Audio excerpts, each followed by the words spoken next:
এবছরের ফেব্রুয়ারিতে বিয়াম ফাউন্ডেশনে 2 জন নিহত হওয়ার কারণ এসি বিস্ফোরণ নয়, অকটেন ঢেলে অগ্নিসংযোগ বলে জানিয়েছে পিবিআই। বান্ডেল থাকলে প্রতি সেনমানিতে টাকা বাঁচবে।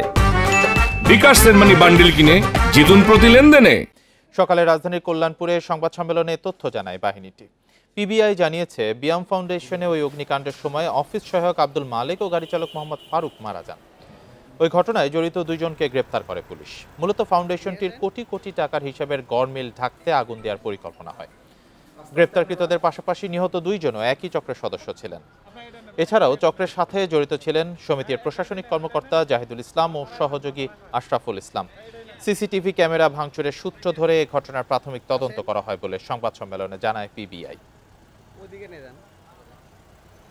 যে রুমে বিস্ফোরণ হয়েছে, অগ্নিকাণ্ড হয়েছে, সেই রুমে একটি কিচেন রুম আছে।